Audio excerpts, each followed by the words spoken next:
Hey, look, menu pong. It's their chance to bounce back. We've seen so many teams do it this split, and it's Mammoth's chance. Kitty, it's your time to shine. How are ya? Going, mate? Well, Mac, hopefully you've been doing great tonight. Let's bring in voice. I've got good news. We've been workshopping over the break, and you guys are going to be bloody surprised. It's going to be golden when Kitty comes back to the conversation. But that's not just yet. That's not right now. We're going to talk about the teams first before we get into this battle of the top two right now. It's Peace on the menu, Skimmy, and they have been popping off. For the most part, a shaky performance every now and then, but they have what it takes. They certainly do, and I think they've been almost a bit like Direwolves at the start of the season, but they're fighting that at the end of the season. Playoffs secure. Sure, they could potentially make it into first place still, but they've been doing a lot of experimenting. The first to play Renata, the first to really unlock what Tien can do elsewhere and play whatever he wants. And now we've also got Lisa in his free time finding out builds, like a tank Nocturne. So TikTok. I'm very curious to see how they approach this game into Chiefs. Oh, that's right. He said he's got something else spicy for us today. So let's see if that happens or not. But of course, we're going to talk about the Chiefs before we get into the draft, Rusty. And the Chiefs have not been putting feet in wrong positions too often for the last couple of weeks. No, not at all. I mean, the Chiefs have been mostly the correct foot forwards, making the right steps for progression as well. If any team right now in the LCO was frontrunners to go to MSI and represent Oceania, you would say so far that is just the Chiefs. They are above and beyond the best right now. There is still a lot of threat, however, from the teams below them, so this improvement does need to continue. But so far, the form has shown that they're a super team for a reason, right? And now we have seen all 5 players step up big when needed and be the carry performers for the respective teams that they're in. And it started rough very early into the split for them here and there, right? Some very quiet performers on the team. Not bad performers, just super quiet. But now everyone's firing at 100. Well, that's it, right? And I feel like if you want any chance against Chiefs at the moment, you really, really need to be banding out that Lee Sin and just don't let Arthur play it because he's popped off a few times on that thing now. Man's just got the mechanics out the wazoo, and look, everyone else, of course, doing their jobs as well. I feel like Tally has had a bit more of a quiet performance over the last couple of weeks as opposed to the start of the split, but that's because Ray's been popping off. Arthur's been popping off. Tapoon always does his damn job. He's got the most solo kills in the league. And Dragku, of course, there was a moment at the start of the split where it was a little bit rough, but he figured something out quick, smart at about that round 2 area. And since then, Chiefs have been undefeated for how many games in a row now? Is it like 15 or It's something? 13. Yeah, 13. So they could potentially get the perfect 16 win streak going into playoffs, which would be massive. So that's why I asked the question, right, how much significance Peace put in this one, because imagine the mental buff that you would get if you were like, we're going into playoffs and we toppled you at that final hurdle. Yeah, and look, at the moment, these two teams haven't quite locked in their positions. There's still a chance for PGG to catch up to Peace. Chiefs, however, of course, it's an interesting affair, right? Because, of course, they've got the 1-1 head-to-head. So this match not only is the must-win for Peace to catch up, not only because they need the wins, but it's also, like, where else is Chiefs going to lose?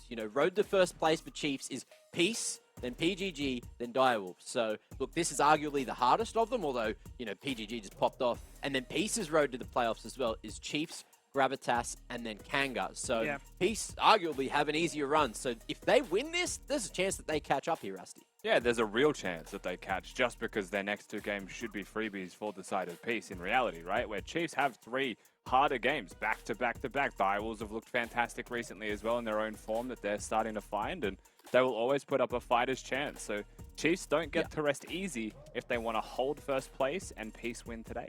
It's just as important as what we saw in that last match. Both these teams need it that much more. And Kitty, look, I know you're excited for the match, but I'm more excited for something else. So could you please take us to the interview? I've grabbed Tien for the interview, and Tien, how are you going? Oh, I messed it up! No! Okay, Tien, as What are you again. trying to say? As again! What? I'm doing well. Are you saying how is it going? Yes, you nailed it. Yes, I'm. Well, I'm. Tien. I'm doing well. Hopefully you're doing well as well. Let's talk about your match today. So, you guys are having your rematch against Chiefs tonight, getting all the niche champion picks out of the way. What is going to be Peace's biggest advantage to secure revenge on Chiefs tonight? I mean, I don't really think there's much of like a revenge. Like I think when both teams are playing, like I want to be honest, like Chiefs are basically locked in first unless they decide to like run it down, like in all their games. And like I'm happy with that. Like the biggest thing that's riding on this is like Dracu's the kind of guy that like even if he beats you in that one game, he's gonna rub it in forever. Like I think you know that too because you're friends with him. And I just know that like if I lose this game, like when I go meet up with him, wherever it might be, either a school party or like just later on in life, he's just never gonna let me live it down. It's like, you remember that one time where I beat you, even though throughout my entire career I've beaten Dragon, besides like the last game. Yeah, that's what's riding on this game. Well, hopefully you have bragging rights tonight, but let's talk about your inspiration. So it's obvious to the viewers that Peace likes to inherit a playstyle from LPL, and you being a pro player yourself, do you take any inspiration from other players around the world for your own play? Yeah, I definitely do take inspiration from like other players. So when I see somebody pick something like different or like have like a kind of unique build, I'd be like, I want to be that guy, and then I try to like copy it. And so like Buffo plays that. He actually did just play a Lucian top with Bork Kraken Slayer. I think that build is terrible, but in the moment when I was watching it, I was just like, yeah, I kind of want to do that, even though like I don't want to do that. But yeah, I want to play the stand-up picks. So I definitely do take inspiration from like any wacky picks from like anywhere. And I was looking at statistics. You currently are sitting on a 0% victimize. You're a 0%. Well, how would I word this? So your statistic right now is that you've never given first blood to the enemy. Do you have any advice for my solo queue teammates on how to not give first blood away? Have I really not died first? Yes, Tien, you've been it's zero. freaking It's inting, currently man. zero. How am I? That can't be real. For sure. I mean, because I play the lane like the most in. Like that means, like I'm just getting lucky. My team just ends before I do, but I expect to die first because I swear I have like one of the most high like average deaths out of like any player. Because I mean, yesterday I literally just flashed in because I was tilted. So I don't know how I'm not dead. Well, hopefully it remains zero, and hopefully I get lucky in terms of my solo queue teammates. I'm gonna let you go and prepare for this extremely important match, Tien, and hopefully you do secure the upper seed. Okay, thank you. See ya.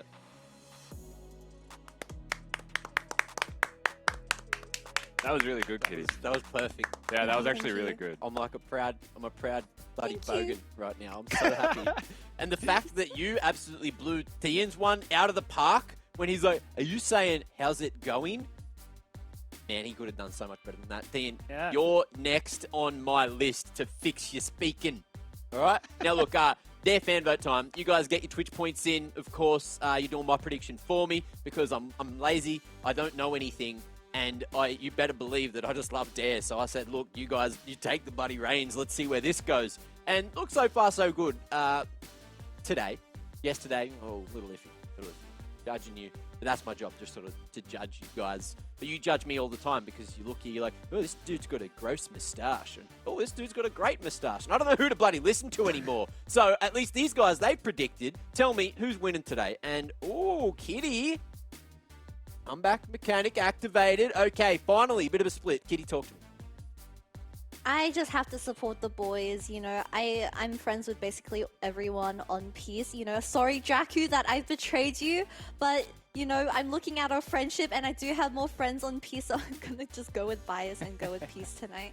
Okay, so Bias may get Skimmy back into the conversation. Of course, Skimmy's still leading Rusty by a couple of dubs. So what are we expecting going into this one? Are we going to see something crazy? Are we going to see, like, what? Okay, let's take guesses. What TikTok build are we seeing from God. Lisa? Oh no.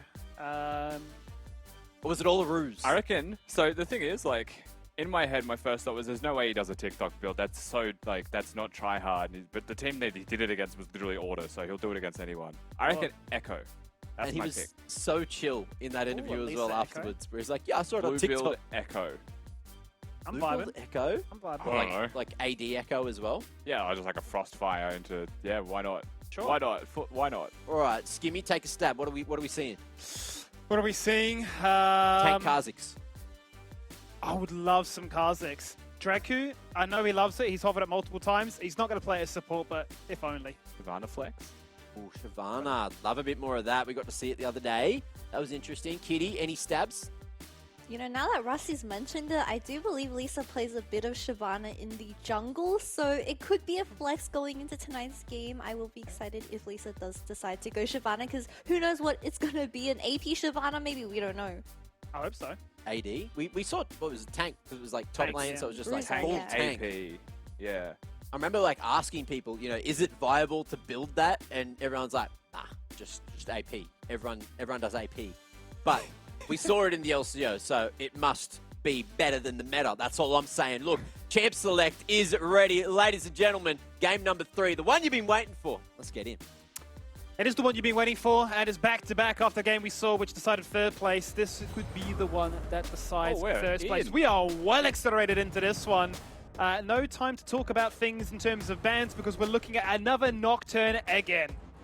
Yeah, Nocturne going to be locked in straight away. He's showing us nothing new. Maybe it's a new build. Maybe he follows one person and they just have different, unique Nocturne builds. We'll see. Just looking at the other side of the Chiefs here first and foremost, though, the fact they've gone for the Zilean second with the Hecarim, to me, does speak towards it being the flexible option there. We would expect it goes to Tally, right? And it will just be Hecarim for Arthur, Zilean for Tally, and then just run through. Nautilus will confirm that, but the fact that Zilean can be picked early does indicate the possibility of a flex. You know what I found really curious is sort of seeing how these two would play, especially in the jungle on a brand new patch. Obviously, we saw what they played last night, but they are the plays that you would, associate with champions like Lee Sin, like Xin, like Gwen. Champions that have been meta, but champions that have also been hit by that nerf hammer too. And they're just going to say, well, the Hecarim is looking strong. The Nocturne worked for us last night. Let's do it again. So a couple of points to note here as well. LeBlanc's going to be banned away with Ahri picked. That's interesting to me because I feel like Ahri is something that handles LeBlanc, so perhaps Chiefs wanted the Ahri, but they didn't want to pick it first, and maybe they reprioritized the Hecarim just because of all of the AD bans that went through, or the Veigar ban. You know, there's plenty of reasons that could change this. Maybe they expected a Hecarim to be banned red side, which is what we expected yesterday, and we haven't seen it as much today. The Hecarim open, they'll pick that. Gives away the Ahri. And Ahri Nocturne could actually be one of the conditions that Nocturne is super good in, right? Ahri is so good at pick champions and kind of getting around fights. And if you think back to yesterday, there was an insane Ahri performance on the back of the lights being turned off by the Nocturne. Yeah. Massive flash charm Everfrost on like 3 people. Guaranteed that once the lights did come back on, you would have lost multiple in that occasion, as you quite rightly point out. I am curious, I mean, we're seeing more and more of these Draven bans. We know that Raze certainly has it ready to go. Yeah. Whether or not he's been practicing it actively in scrims, given that these target bans towards the meta AD carries is becoming that much Varus. more apparent. Varus as well. Varus is an interesting one because usually you'd expect the reason Varus is picked right now is for the lethality long range build. Yeah. Varus Nautilus feels like an odd duo. And Ashe still just exists, right? Like, ban Varus, Ashe is just another version almost. It's obviously a very strong early laning phase, right? I mean, you look at a Varus and a Nautilus level 2 spiking. Certainly can all in.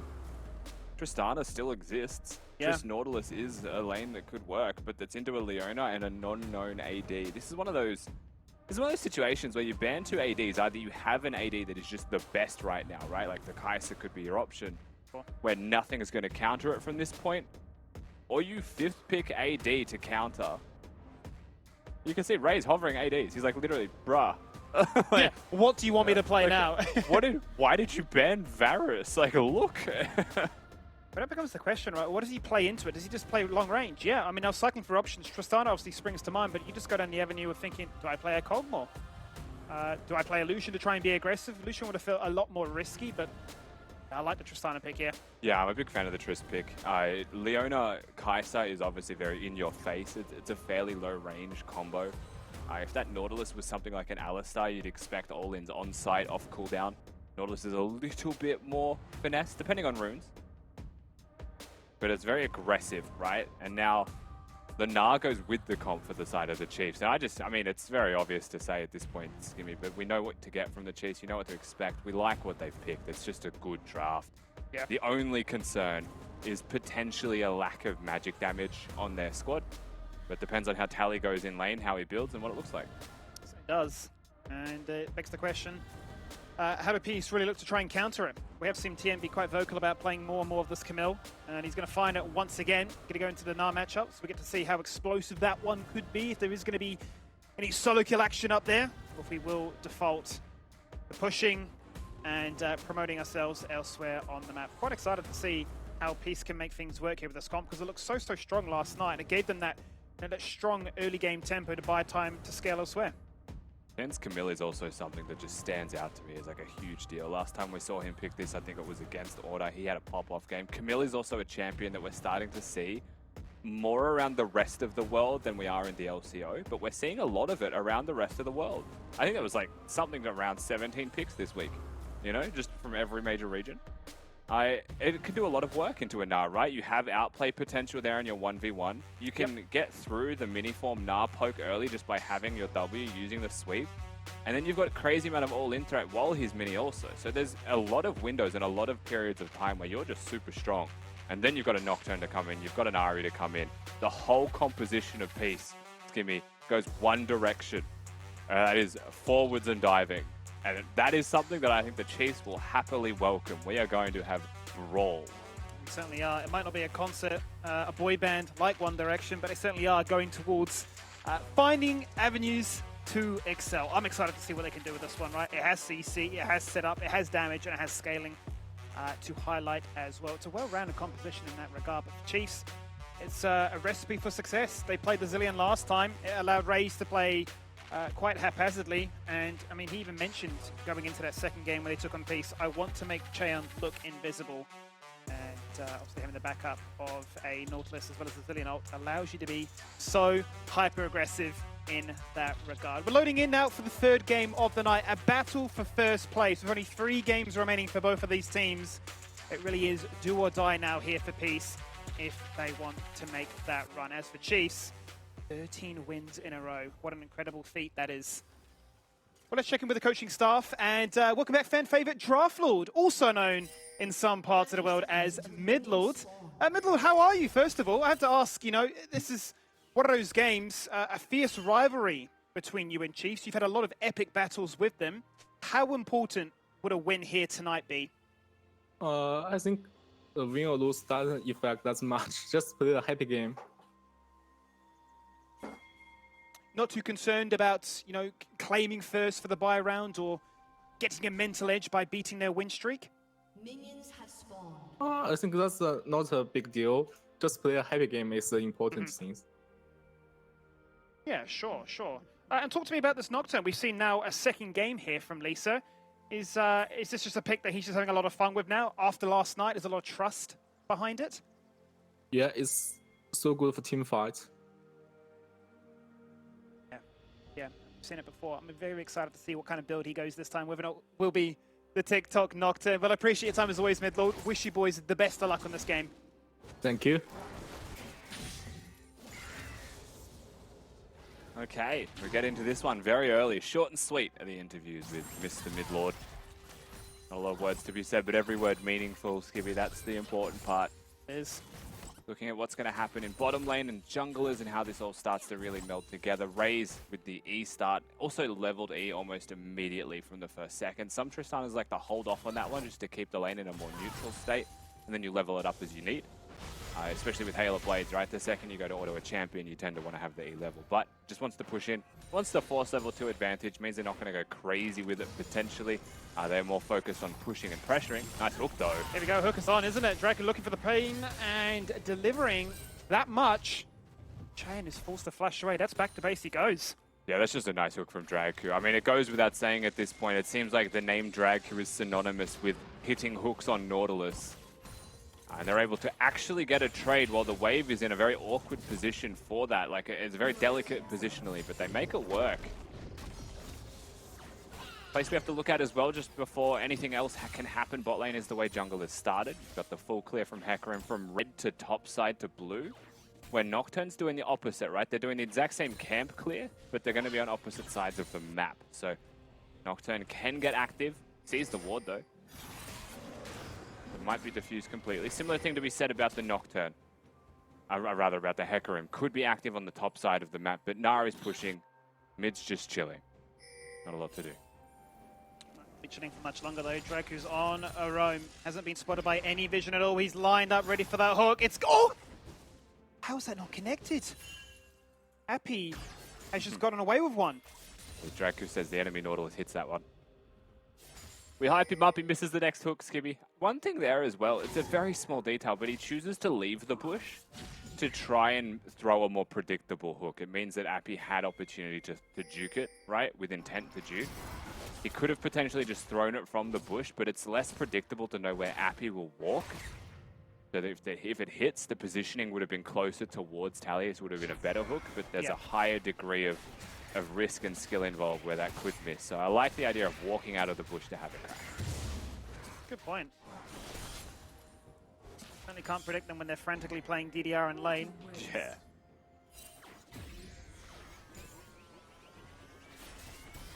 Gonna be happy. No doubt about it. No mana, and able to hold on to that flash as well. Crazy set of circumstances there to avoid ourselves any early first blood. And just quickly checking in with Lisa. We may be on here, Rusty, for a repeat of last night. He ran the lethal tempo before. He went back to base. His first item that time at 5 minutes was a ruby crystal into a tier. We're seeing the same sort of setup here.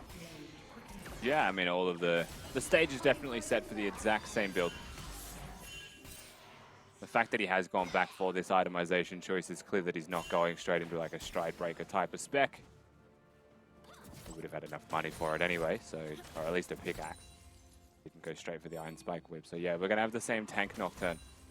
Lethality build. This time around, there is really only one person, maybe two people, that the Nocturne can successfully get onto like, as we get into later game team fights, right? He's just going to be a tank that stands in front. Nocturne does have an exceptional amount of base damage, I will say. Oh, Alpha steals that one away. In he goes. Spell shield goes up, but Lisa says, how dare you invade me?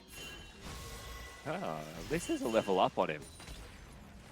Could have potentially taken the skirmish there. Appy also was just around the corner with first move to the play. But very passive.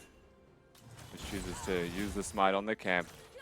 And that was actually just a bit of an angry horse moment from Arthur because his raptors were taken prior, Skibby, so just wanted a bit of revenge.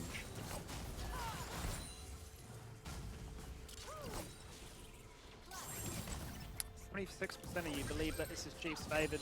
It's crazy that we have odds so heavily stacked given how close these teams have been. Oh no, Draku, please!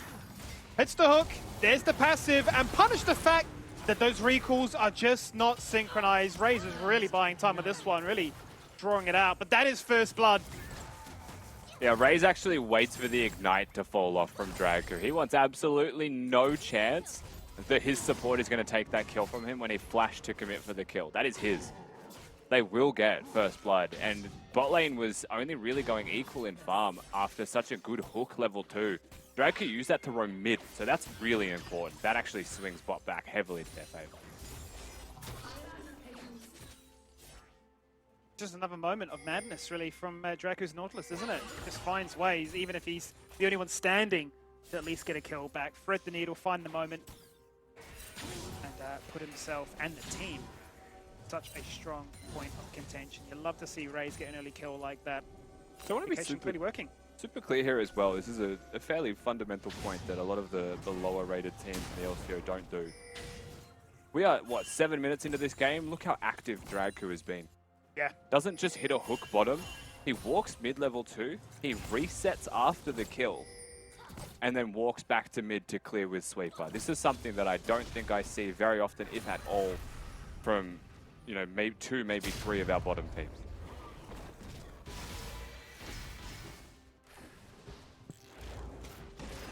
Certainly do love to see an active support, especially one with kill pressure.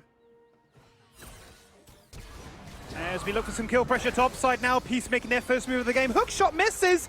Does that mean that Tapun's away with it? No! They burn a flash, but they flash on top of his head and kill confirm it. Can Raze find it? No!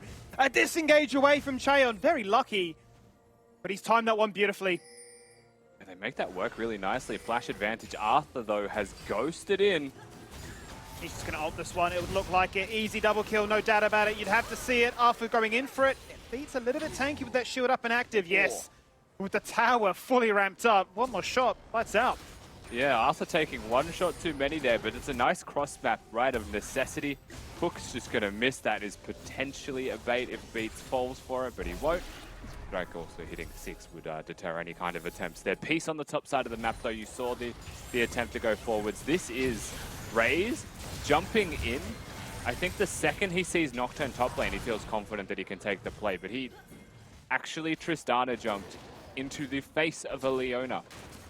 Into the face. Leona loves that. Yeah, he tried to create space by using the Buster Shot to knock away the Leona. Ultimately, that was the difference between killing the Cheon, or killing the Cheon, killing the Kaiser, Where's the the Cheon. Well, it's back to what we said a few weeks ago, right? Yes, Mr. Chan, protect the bodyguard. You are the VIP. Yeah. I mean, absolutely. This is going to be one of those games, though, where protecting him's a different story, isn't it? Works in laning phase, but come team fights, if everyone's diving together, who's going to be thinking about Mr. Cheon or the Cheon and how we protect him?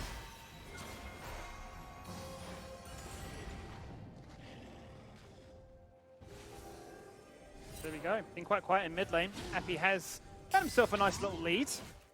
Going to get himself a blue buff as well. They've been the ones most landlocked, if you will, stuck in mid, farming up a storm, waiting to see what the rest of the map has to offer. Has been the junglers playing their part and assisting, be it bot or top. I guess the question becomes, what are you more focused on getting ahead, right? Are you looking to try and get these scaling AD carries into a point of power, or would you much prefer the split push pressure that these two bruisers could offer? You really want the Camille to be ahead for sure, right? Similar thing with Na. And it isn't just about controlling the lane. Camille has the beauty of being able to build for what the team comp needs, right? You've seen the Ravenous Hydra type of split push Camille builds where you look at the game state and you're like, I actually have to draw 3 people worth of pressure or this is doomed. So you'll see them go like full lifesteal and sustain in their lane and just chip away at structures. There's also the Titanic Hydra build, right? The opposite path, where you go more for your teamfight damage, get way more health, there's a lot less sustain. Enough sustain to survive in lane, but way more threat for teamfight. Consistent damage output. So Camille can be flexible. Nara is just innately flexible as well, right? Like he just constantly has the possibilities of being a team fighter with Mega Nara, and teleport timings are crucial. So you do want side lanes to be strong, but I think the reality is you just want to be ahead. Probably the Ahri for the side of Peace, you definitely don't want that to be weak. Similar thing for Chiefs, you don't want your only magic damage source to be weak. But really it's just about being ahead as a team in this 5v5 with these teams looking to 5v5. Both teams have certainly been nightmares to contend with in the early game. Incredibly strong, and more times than most, that early game has resulted in them getting a win. What I did find interesting, though, is Penton have actually eclipsed Peace now for second place of the highest goal difference by 15. That was held by Peace for such a long time, but a few defeats they've suffered in recent weeks gone by. Maybe a rise of form at a late moment made Peace a little bit easier to deal with. That's why this game in particular becomes that much more interesting. We really have seen a tale of 2 different events, 2 matches between these teams. 1-to-1 head-to-head. Incredibly hype, but for very different reasons, right? That first game between them, Chain gets the pentakill, went, 40 minutes? Had absolutely everything. Felt like a grand final, 5th game. The second one was a bit of a blowout by Chiefs, winning under 30 minutes. Oh, that's another hook where I'm just scratching my eyes. It's the fight on, though. Arthur going for a bit of a detour, realizing that's not what I'm after. Depth charge was committed. Raze may have been caught. He's forced to flash away, Buster Shot, connect, and break the chains. No tether, no fear. Teleport going to be used back towards top lane, so that's the difference maker that you're seeing right there. is the fact that Tien walks to the play with the Nocturne. They go for the aggressive move. And with absolute confidence, Peace try and take the Herald summon play. Now, the Herald gets weathered by Chiefs in the way that they position, right? Nautilus may throw a hook that goes wide, it doesn't matter. Arthur was there. Chiefs will deter any kind of further advances. They'll get bottom to catch the wave as well, but it's not a full commit yet, right? It hasn't been a 5v5 attempt. Teleports used to get back to lane top is nice, but that means the top in has advantage, right? For in 1 more minute when his teleport is unleashed, he will be a Meganar threat on those windows. And you've got a Drake up in 2 minutes, so that will be ready for the objective. Certainly will. I'm trying to be very happy with how that one worked out, giving some time to free farm. And not only that, but realize that he's now returning to a lane where Tristana has no summoners at all. There is kill pressure if Beats can find a moment. Perfect angle, which they can shut down the idea of Chiefs getting an early soul point here. Yeah, it hasn't been an easy life for Raze so far. It is decided that damage is the #1 priority. Goes straight towards the Kraken Slayer again. Second time in a row we've seen from carries here. It was Puma, now Raze, that goes straight into the Kraken Slayer. Gale Force has kind of been the be-all end-all for a lot of ADs lately. Shieldbow's kind of dropped off. Kraken's always been the other choice, so it really is a matter of preference. Trist has so much mobility that you could choose not to go for it if you want. Trist also has a combo with Gale Force and the ultimate, right? Where you can try and one-hit people. Yeah. But he just wants more consistent damage. Certainly with a few items and the rapid fire maxed out, you really are a Gatling gun. Stand and deliver, no doubt about it. Obviously you got the reset potential there too, but very self-sufficient. Game will go on. Also, haven't really seen a Trist go... Oh, hang on. Oh, wow. I was going to say, we're going to see that come into effect right now as he's shooting through the turret, but chances that's illegal. Shouldn't be free to do that. That was just really nice. Oh. Has now Tien been punished as a result of this one. He instantly hits the exhaust. He's being flashed away. Is that enough damage reduction? As Beats rocks up, and it's too little too late. Chucks at the ultimate, but watches his AD carry crumble on down. How can something so good just so quickly turn into something that isn't? Lisa's going to clear the wave. Tien moving mid while Appy was transitioning towards bot lane, so you could see Peace were on the way. And Chaeyoung just a little bit too far forwards. The thing is, and the mistake here is that it wasn't completely on vision, right? Like, the first move from Chaeyoung was sick. They know that Dragku was threatening the dive. He's able to get in under the turret, out-chunk Raze, and sets himself up nicely, and then just gets ulted by Nautilus. Yeah. How quickly it was undone. Just a moment of each other filling one another up, checking it out, seeing what they can get away with, and ultimately, you cannot dodge a point-and-click stun like that. No, it is one of the hallmark reasons why Nautilus is actually just an insane support champion. So I think Maokai is also low-key quite a good support. Yeah, I do miss Maokai's support, maybe for another meta and another time. As Tien rocks up to this team fight, and it looks to try and assassinate a key member. Appy finds Dragcube. Tien's going to fall though, as Offer is still topped up and healthy. He's copped the Chrono Shift nice and early, but it's going to expire. He doesn't require it. Beast is still off on the flank, the paranoia. There are no nightmares found here today. Only deaths on his team. Arthur will get blast coned into the Drake pit and says, oh, well, thank you very much for that. We'll just immediately kick this one off, and it will be the objective secured here by the side of Chiefs. Peace choose to take the fight engage. Chaeyoung with no ultimate until right now. Beats, I'm not sure he had his either. And they go on to Raze and end up killing Dragku. It's a very confusing series of events by the side of Peace. The end result is obviously not favorable for them, so perhaps it's confusing for good reason.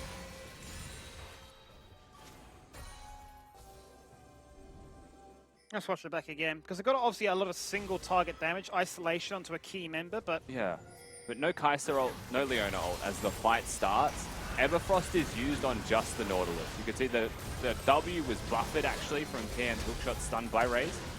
Just completely gets away. Lisa ults in and then just sits in a bush and watches as his team falls around him. Just tank Nocturne things, I guess. I mean, I don't know what else it does. It's been 2 games and I'm still scratching my head.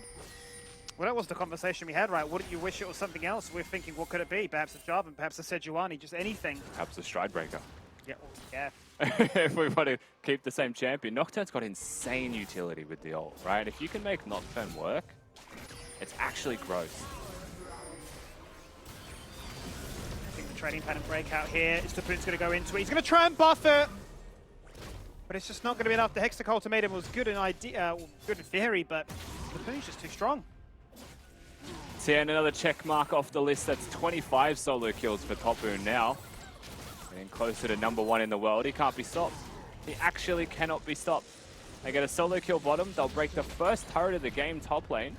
It's something that, like a good cookbook, Topoon has prepared earlier. That'd be a banger cookbook, by the way. Cooking up All the solo meals. kills in top lane. Look, I tell you what, the caliber of players he's up against sometimes, right? It's certainly Michelin star rated meals. It would be cuisine you'd die for. Cuisine to kill for. That's the book title. Nailed it. Absolutely. We'll take 10% royalty. Jeez, you're generous. He's the king. No, you're right. He deserves it.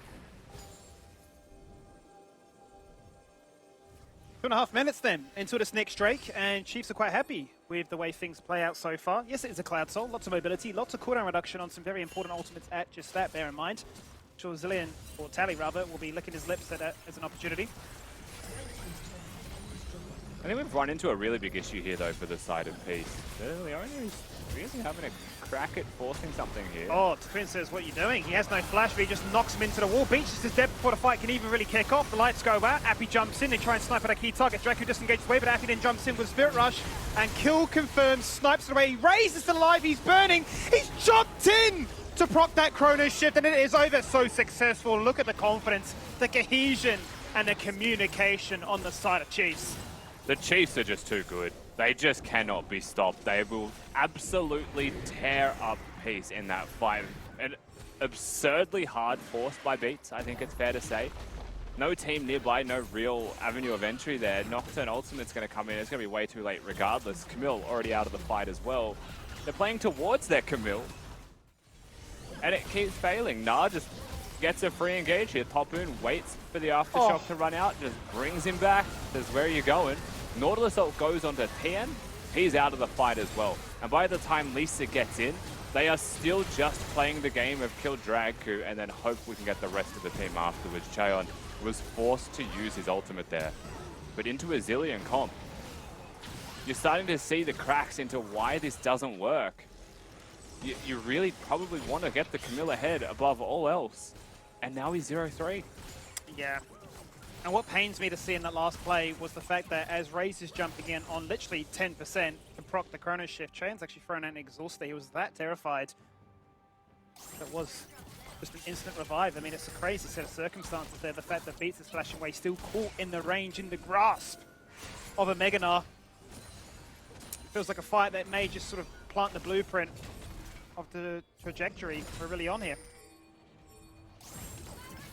We're going to go for the Sterax second to buy a Topoon as well, right? Doesn't need the Hull Breaker once the team fight. Phage is a valuable Gnar item as we've discussed, so they're still going to pick that up and just chooses the shield. Very early as well for his scaling being off base AD, but nevertheless it works when you're Gnar. Yeah, it does. Certainly does. Especially at, what, 13-14 as we've seen. Highest Yeah. of the game. You love to see it. Mega Gnar, infinite value. Another free objective. The thing is, at this point in the game, right, look at Topoon's position. He's actually just haunting them. Just chilling. Bot lane in a turret, free to take, whatever you'd like. Jungle camps, if they are up, they would belong to him as well. His jungler is just going to solo out the Drake, while the rest of the team plays towards the top side of the map. And he's an absolute menace. It will require multiple people to deal with Topoon, and he has teleport ready, so Baron is extremely on the card. It's always on, absolutely. If he can draw that much attention towards his side of the map, say it's going to warrant multiple members to take him down. That's an objective, that's a Baron. But a fair bit of damage to take it down quite swiftly too.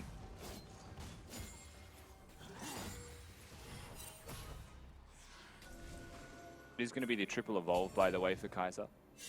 I think that's the most consistent thing we've seen from Kaiser's playing the bot lane role so far. Not going to be the full AP. Faker, oh my god, what was that Kaiser build mid lane? I'm going to copy that one. Faker did it. I think he's actually played a big part in bringing Kai'Sa back to meta, though. Yeah. So people forgot about the champion. I was actually having that conversation with Chungi, saying that I remember him playing it his last game in OCS and going into OPL. True. Good times with the mid Kai'Sa. You know, the best thing about competitive meta for League, it's so funny to me, is because the LPL is notorious for this, right? And I've worked there long enough to cop some mad vibes for this. A champion will cop like a 2 AD buff, and there'll be people out there that think, that's crazy, or that's pointless. Like, why did that even happen?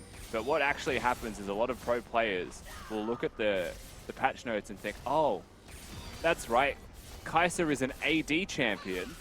Maybe I should try it in scrims tomorrow. Yep. And then you just do well, because you like the champion, you've played it 100 times and it's natural to you, and you just forgot about it. And suddenly it's back. And the best part about that is the LPL was always a patch behind. So on the patch that it wasn't even buff, LPL players would pick those champions. They'd be taking it anyway and going, oh, it was strong all along. Here we go though, Tien. He wasn't so strong, rather fragile actually, down to 50%. Forced to burn that flash as he was getting collapsed upon from either side. Very far forwards as well, Mr. Tien, so had to flash himself out to safety. Drake, who's so active on the map, right? Like, 124 doesn't reflect how much he's actually done for setting up the Rift in general. But at the end of the day, you've now got a 3-0 jungler, you've got a 3-1 top laner. You're so large. Topoon is their only play, but also Raze is on the way. Raze is on the way, absolutely. Paranoia can come out from a far distance away. The charm is there, and it's just enough to prevent Topoon evolving. It's a great isolated pick. Yeah, that's a Sterax gauge angle, rather, right? Not a hull breaker. That is not a tanky mini-nar. That is someone who is super fragile. Peace will find the opening. They will find the crack in the armor. They will expose it. Bit of shutdown gold. Nice to have. Does it do much for the game state itself, though, Skimmy? I don't think so. But it is money in the pockets, which is crucially needed. They're only 3k down. Certainly not out of this one, that's for sure. They do have a considerable amount of damage and lockdown pressure. Big power spike now for Jayan. Nash's Tooth and the Muramana fully stacked up. Few of the abilities ready to go. A much more accelerated outlook. I think the biggest issue that Peace is stuck with right now is that they are kind of being bottlenecked into having to 5v5. So any options they had at side laning starting to just completely dissipate. And meeting Chiefs in a front-to-back 5v5, pretty difficult. Even if you get onto the Tristana, there's a zillion, right? Like, and the front line does so much work from the Chiefs that it feels like if they meet in the middle, Chiefs just win that. Unless Peace pull off something crazy or the team fight starts with a pick. And that's certainly possible when you've got the AP Kai'Sa build starting to come online. You've got a Nocturne who turns the lights off, right? So the fact that the entirety of Peace can flip the map and turn a front-to-back fight into all of them in the backline means they can try and get a pick before a fight starts. And they'll be hoping, certainly within that short window of a Paranoia, that they can select one key target, blow them up, and as the lights come back on, it's a 4v5, and you know the gold difference is no longer a consideration, a talking point. As Chiefs no doubt will be looking at this one saying, we've got Baron on the menu, don't really feel under any great threat to take that one. 20 seconds, Cloud Soul. He could look at it. We could also handshake it with Peace and say, you need to be there to defend it. We can be elsewhere. I like the idea of getting vision for the Cloud Soul and playing for Baron. Oh, hang on. They're looking for that pick, though. That's what we wanted to see. They're on towards the key target of this Gnar, who's going to hit Mega, and that's what you have to do. Chrono Shift has been burnt, though. Is that going to hurt them, or is that not going to be enough? Tien is dead for his fourth this game. They're going to pile drive in towards Lisa. The explosive shot is ramped up and ready to go, but I don't think it's going to do enough to execute him. Unless Rage jumps into life like this. He's got the red and blue buff. He's going to burn them down. He cops an exhaust, and there's a charm too. And ultimately, Appy can get one for Peace to be proud about. Actually, two. They can still fight. He's looking for more. This is a bit of a reverse situation. Have Chiefs overchased? Chiefs went way too far. They were winning that fight. That looked so handled by the Chiefs. Business was done and mischief was managed. They just kept going. And now Peace have double buffs on Appy. He's level 16, so just look at the ultimate ticking down off cooldown. On the right of your screen, it's up now. Almost with flash ready. They get 3 kills. They also get shutdowns. Chiefs have given them an in. They have. It looked like it was a foregone conclusion. Raves was bouncing around like it was a happy castle. Dude, I mean, okay, but like, yeah. look at this, Skibby. It's a tank Nocturne and a Camille that's behind trying to kill a Mini-Nar. It does nothing. He's going to hit Mega before the Zillion ultimate even procs. At this point, it's just good, right? That's a free Drake if you want. Lisa's definitely dead here. Beats does get a little bit too far forwards. The jump is nice. There's a reset angle for Beats, if you wanted.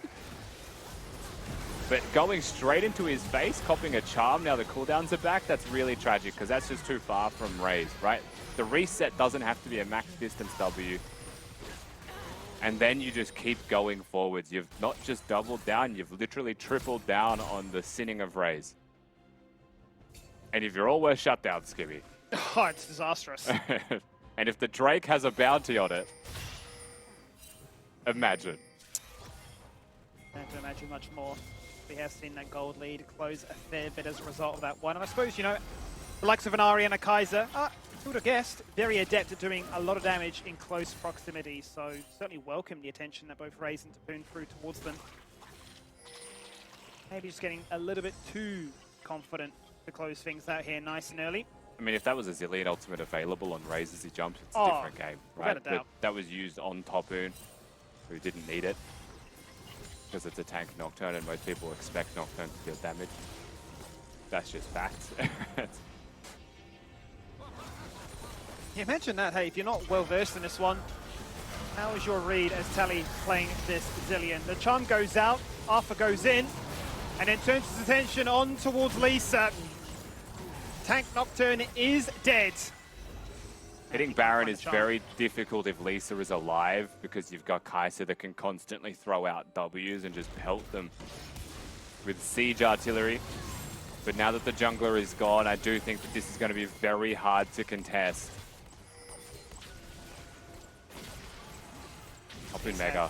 They have no vision, struggling to get into this one, but Appy's bullied his way in. He's got Zonias, he's got 10 stacks on the Magias. Can they look to try and claim this one? Easier said than done. Hook doesn't connect, but Appy now isolated from the rest of his team. Tapoon zoning away both Tien and Beats, but he's got the moves. He hits the ultimate, and they'll be happy with that. Back to business as usual. It does feel like for Chiefs in that respect. It's a nice little team fight victory from them overall, straight onto the Kaiser, and that's how you have to play, right? You've got a Nautilus and a Hecarim and a Gnar that obviously wants to be going forwards. Tristana can follow you all. And Kaiser is AP, super long range and build. So you have to get onto her before she can actually hit you with multiple Ws, multiple amounts of poke where that damage ramps up to be extremely annoying. It is also the Luden's build now. Yeah. Baron makes it very hard to be a Kaiser also.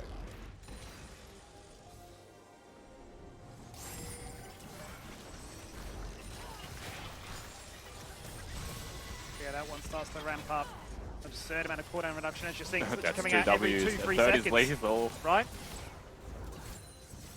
As you say, you hit the third, you're ulting in. Kill confirm. Take it down.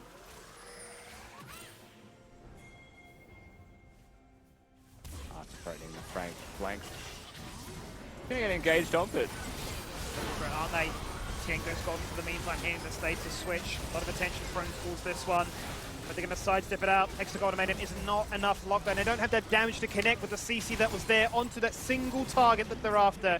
Lanes are prepped quite nicely. And now Chiefs can take one inhibitor mid. And with still another minute 20 on the Baron, threat in a second. Yeah, it should just be 2 inhibitors. In reality, Tien, it feels like tries to bait, but this goes a little bit too far with the bait. The hook connects and he has to stopwatch, and then the fight becomes doomed. Kaiser not able to hit any of these Ws just yet. Again, Baron-empowered minions makes it so difficult to find the right angles. And this spell-slinging Kaiser build just not getting any damage done with Tapoon staunching. Arthur staunching. They're going in. They're looking for it. They want to end this game right now. Waiting for the next set of minions to come on through. Lisa flashing away, but Tapoon hops on his head and takes him down. A Buster shot sending them both right back into the fountain. Get home, because we are now 14 wins in a row. And it still just results in an easy win from the Chiefs, right? All things considered, one giant hiccup in the middle. They're back to business. They'll get themselves team fight after team fight, where it doesn't amount to anything in the end. I think we got to, roughly 3,000 gold difference. That extended, got brought back to 3,000 gold difference. and then extended until the game ends. Topoon or Nah is probably the probably the scariest champion and player combo, I would say, in the LCO right now. That is genuinely, he's too good. He's too good at it. Yeah, every time the ultimate was there, you're terrified. You can't actually burn a flash. It doesn't exist. He still got you. And look, there certainly were moments in that game where you're thinking Peace can get this one back. They had so much pick potential. Obviously, Chiefs threw them a bone, but they weren't really able to push it much further than that. Once the Baron was secured, Chiefs this time had the confidence. And what are we doing? One target in mind. We just chrono shift them, and all of Peace's game plan goes waywards. And ultimately, that's what we saw in that final exchange there, Mac, because 2-1 now. Chiefs, they're clear favourites if they weren't before. Well, not only that, but they've now locked in first place with that win. So they are going to be going in and skipping the first day of the playoffs, get to sit back, kick their feet up. What's that, second versus third game, that fourth versus fifth game, and then they get to figure out exactly what they're taking onto the Tuesday. So we'll see if that goes well for them, but I'm sure they're going to be happy with that. Now, locking in that big gold medal for the group stage. Of course, not for the whole LCO. You got to make it through the playoffs. But it's small victories, right? And they are going to be like the, what do they call it? Like in NRL, it's like the minor premiership, right? When you win before the finals, but you don't quite win the finals yet. So. When you finish first place in the regular season. Yes.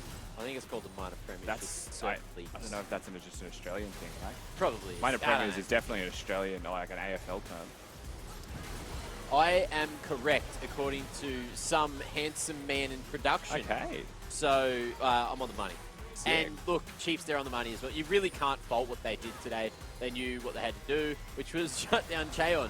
And look, when Kitty wrote this in the Discord, which was quoting Tien, "Hey, Cheon, stop inting," in the interview. Didn't age well. No. Or Tien was just, predicting the future, right? So, Cheon, he's been playing really well, but he's also not had his greatest game today, and that was very unfortunate. He still did a lot of the damage. Have a look at the stats here. Yeah. Unfortunately, it just didn't turn into kills, Skimmy. It didn't turn into the lead. Yeah, especially when you go to AP Kaiser, though, it's really strong until it's not, right? Which sounds like the most two-head take, but certainly when the missile is there, as you saw, twice onto Raze. He's nearly dead on the third, as Rusty mentioned, but as soon as you miss it, that cooldown is so punishing. And ultimately, when a team is sieging you like that, you don't want to get in close proximity because of the amount of CC and lockdown that they have. Can't wait for that cooldown to come back up. And yeah, you're a passenger to your own demise. Ain't that it? Now, after this, of course, like we still got to talk about this game. This game was damn interesting. And I think what I'm most interested in is the fact that we have Topoon doing the most damage when Razor's on a Tristana. What's going on there, Rusty? I mean, top laners have a lot of inflated damage stats a lot of the times, right? Because they are just hitting each other constantly. But I do think that Topoon was extremely active in this game. He was constantly dealing damage to people. The second he started getting into team fights, he was always on a flank angle with no hesitation going. Which is, again, a sign of the best top laner that we have in this league, it feels like. He's just all class and finds the moments seamlessly. I guess it goes to show how much value you can get out of that damage in terms of kills. Like, you're looking at Raze, you're looking at Cheon. There's a big difference in the damage, but one of them had a lot more kills than the other. That's all we need to point out. Now, Kitty, anything you want to point out as well before we jump on into the post-game? Spare some channel points, after betting on Peace twice in the Peace Chiefs matchup and they lost 2 games in a row. I'm currently sitting on 0 channel points, so please, any good souls out there, please give me some channel points. I'm sure Draku, who has way more channel points than me, is glad to have a talk about that game. So, Draku, congrats on the win against Peace again. So, what was the team's reaction when Peace actually full banned ADC for Raze? Well, I think Quinn was too confident. He was like, I guess he was just laughing. And we didn't really expect 4 ADC bans, so, it is what it is. I'm glad we beat them, so. And something that got the fans quite interested was, what is the secret behind hitting every single Nautilus hook? Any specific mechanic? Not really. I think I've just played like 10 trillion games of Nautilus, and I think I'm like the best anchor man in O's, so I'm just like an anchor, so. But to be fair, there was some pretty int hooks that I am glad that I missed, especially the one that top Raptors, like their Raptors. That was really lucky I missed. So, you know, no specific mechanic. Well, a Titan on the Rift and a Titan off the Rift. So, Draco, we saw Lisa's Nocturne build last night against Order where they grabbed a win. And from Lisa's interview, it is the tank blue Nocturne, I believe. So, after just versing it, what are your thoughts on it?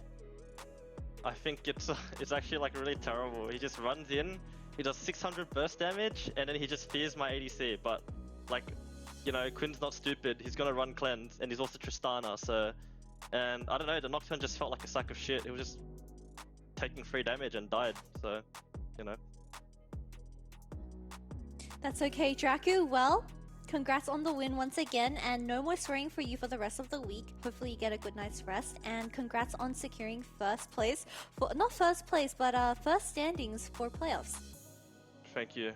Shout out Chief Kuden. Pentakill Beyond Godlike Mog. Cut it off. Get him out of here. Get him out of here. He wouldn't stop. He'd say like the 5 words over and over. Retrospection, etc. Focus. What's the new one? Atonement. Atonement. There you go. He's got it all. Now, I don't actually know what a sack of shit feels like, but I'm glad that Dragku does and could share that with the class. But of course, look, their MVP time. Who do we think it is, Skimmy? Do you have any ideas? Ooh, very easy game for Tally. It's either Tapoon or Arthur, I reckon. Ooh, well, you're right with one of them. Let's have a look at who it was, huh? Bring it up on the screen. Share with the class like Great Dragku did. But it wasn't him. It was his jungler, Arthur. Doing big work, and again, a deathless game. He's had a few of these over the last couple of weeks, and look, on a different champ. It wasn't Lee Sin this time. He still did so much damn work there on the Hecarim. 4 kills, 8 assists, 70% KP, and doing a decent amount of the damage there as well, Rusty. Yeah, I mean, Arthur had a good game. It's very hard to fault what he did in this one. It wasn't something to me that stood out that's like absolutely crazy, right? But he did his job. He got follow-up kills. His lanes were already doing super well. So that's the beauty of being a jungler. Like we said last game, Mac, you look so good as a jungler when your lanes are winning because you can do whatever you want and they can follow. That is true. And you guys in chat, remember that, all right? So make sure you back it up when someone's doing real good.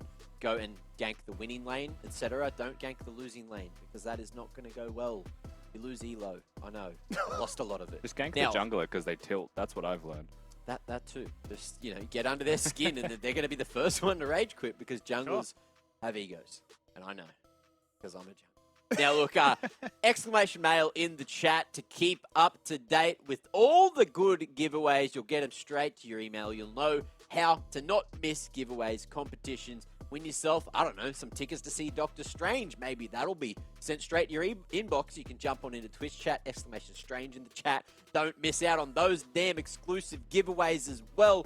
Thanks to Circle's Life, of course, they are doing a Doctor Strange giveaway. So make sure your exclamation mail in the chat, spelt that way, not the other way, or Moobot's going to tell you off.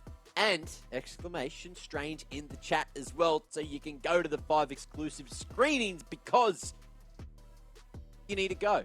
And if you don't need to go, I do. So send me the tickets. Again, I'm just going to keep on harping on until someone wins the tickets, until they give me the tickets. I just really want to see the movie, man. That's all I'm saying. And what I really want to see is the final game of the day as well. So let's jump on over to another break so we can get to that final match, which is Direwolves and Mammoth after this.